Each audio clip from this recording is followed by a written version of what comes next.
Bonsoir à tous, ici Angelo pour une nouvelle vidéo, nouvelle semaine sur Terre. J'espère que vous allez bien. Cette vidéo est un peu particulière puisque j'ai pris connaissance d'un commentaire qui a été laissé il y a 2 jours sur ma chaîne par Joshua 911. Et bien que j'ai eu une semaine extrêmement chargée, que je sois vraiment fatigué, en plus demain je dois passer une journée dans un temple pour un salon spirituel et dimanche je dois aller dans un deuxième temple. Donc je n'avais pas prévu forcément de faire de vidéo ces jours-ci, je me dois de faire une vidéo pour Joshua, pardon. Joshua 911. Donc, vous avez le commentaire ici, que je vais lire. Personnellement, donc c'est sous la vidéo le suicide et ses implications spirituelles. Personnellement, je pense à passer à l'acte depuis qu'on m'a faussement accusé auprès de la justice. J'ai pourtant beaucoup de soutien et je suis loin d'être seul, mais je trouve que les humains on pouvait être... Bon, sont horribles, quoi.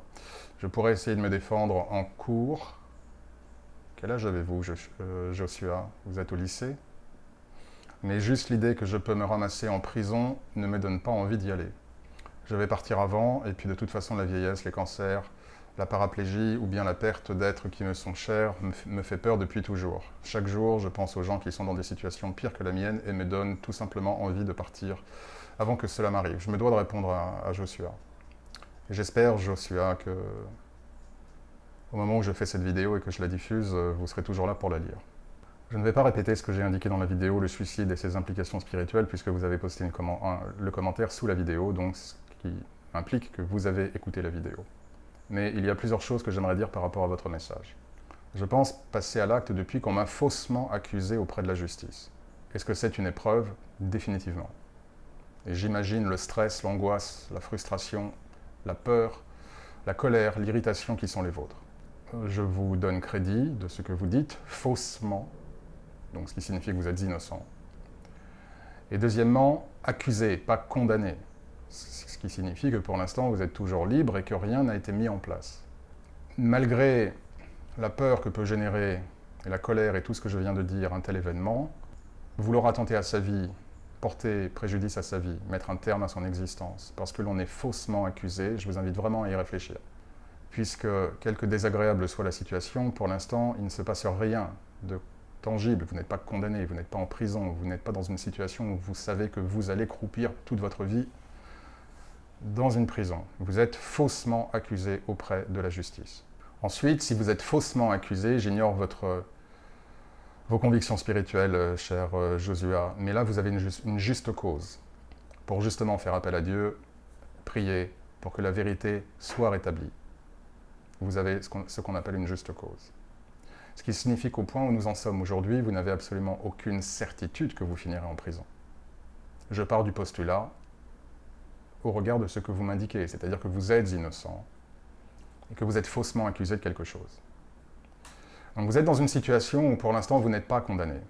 Et depuis le mouvement MeToo, qui a ses bénéfices, nous avons assisté, je ne sais pas quelle est la nature de l'accusation, si elle est sexuelle ou autre, mais en tout cas, depuis le mouvement MeToo, par exemple, nous avons assisté effectivement, et une fois de plus, qui a abouti à une certaine protection des femmes, qui était nécessaire, car il y avait des comportements qui étaient inacceptables, mais nous avons assisté aussi à des accusations fallacieuses et mensongères, qui, in fine, n'ont jamais abouti. Et les accusés se sont retrouvés juste accusés, mais innocentés, et c'est exactement ce qui peut vous arriver. Donc décider de mettre un terme à votre vie à ce stade où vous n'avez pas du tout la certitude de croupir toute votre vie en prison, me semble quelque peu hasardeux. Ensuite, vous me dites « j'ai beaucoup de soutien ». Alors déjà, c'est une gratitude et une bénédiction que d'avoir beaucoup de soutien, car il y a des personnes qui, effectivement, se retrouvent dans des situations analogues ou d'autres situations terribles et qui n'ont personne. Donc c'est une gratitude. Et si vous avez ces soutiens, c'est probablement aussi pour une raison. C'est-à-dire que pour le test que vous vivez aujourd'hui, la vie, Dieu, la providence, le destin, appelez ça comme vous voulez, ont fait en sorte que vous soyez épaulé, que vous ayez des soutiens. Qui parle de soutien signifie également que si vous décidez de mettre un terme à votre existence, vous allez générer beaucoup de douleur auprès de ces personnes qui sont là et qui vous aiment. Donc ce n'est pas une décision à prendre à la légère, indépendamment des répercussions karmiques personnelles pour vous, que je ne répète pas, puisque j'en ai parlé dans la vidéo que vous commentez. Ensuite, vous me dites, mais je trouve que les humains sont horribles. Oui, l'homme est fondamentalement, n'est pas fondamentalement bon, je suis d'accord avec vous.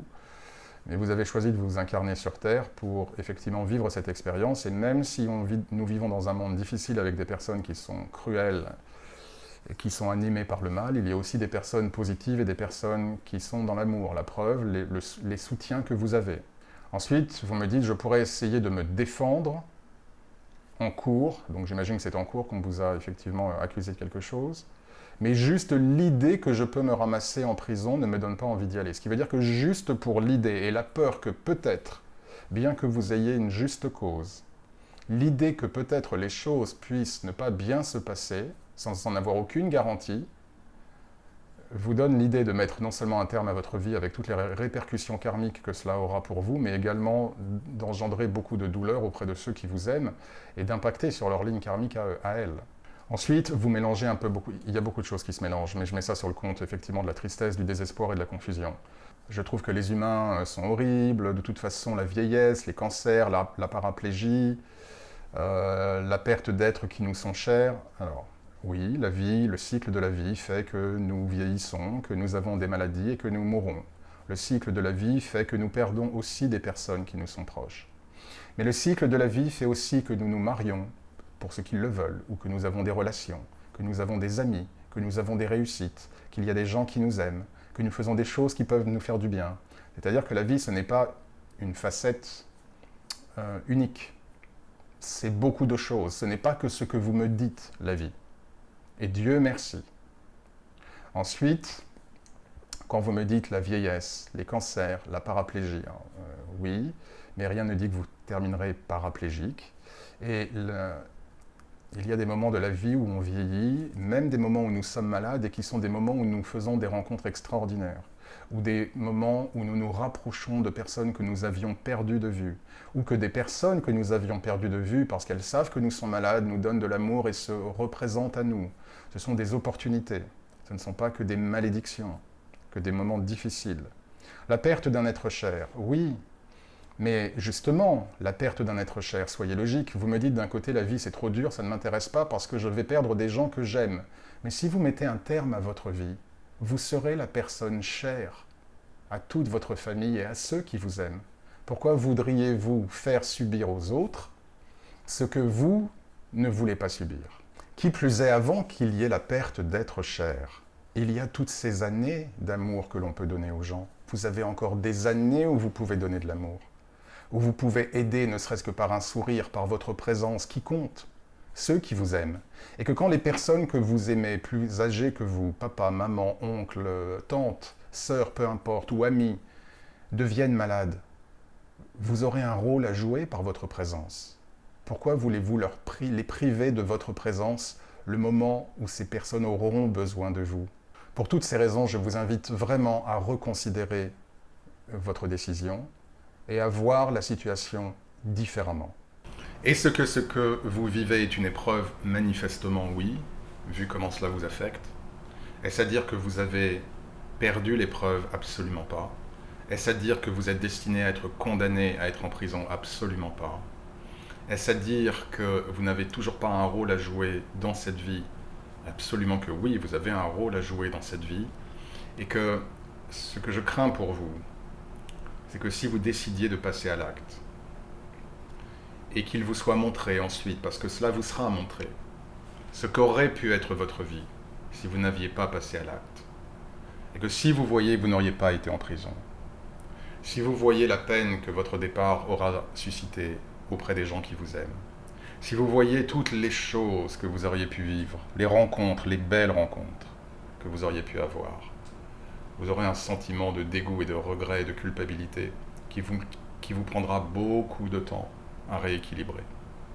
Donc s'il vous plaît, Joshua, prenez le temps d'écouter cette vidéo et de la réécouter autant qu'il faut le faire. D'accord? Priez, si vous êtes croyant, si vous n'êtes pas croyant, évidemment, ne le faites pas. Mais si vous êtes croyant, c'est une aussi formidable opportunité de prier à la fois le Christ pour qu'il vous assiste et pour que la vérité soit mise en lumière. Vous pouvez faire cette prière, demander au Christ de mettre en lumière la vérité. Vous pouvez prier l'archange Saint-Michel pour que vos droits et la vérité soient restaurés. Il y a plein de choses à faire. Ok ? Chers amis, je vous demande s'il vous plaît sous cette vidéo, pour ceux qui ont 2 minutes, de laisser tous vos commentaires et messages de soutien à Joshua, afin qu'il puisse aussi lire les commentaires. Car je pense que Joshua est dans une période où il a vraiment besoin de soutien, d'affection, d'amour. Donc pour ceux d'entre vous qui ont le temps, chers amis, chère communauté, nous sommes une belle communauté. N'hésitez pas à poster vos commentaires sous cette vidéo à destination de Joshua. Voilà, j'en reste là, mais il fallait absolument que je fasse cette vidéo. Je n'ai que maintenant pour avoir le temps de le faire ce week-end, je n'aurais pas eu le temps. Et voilà, j'ai vu votre message et il fallait que je vous réponde.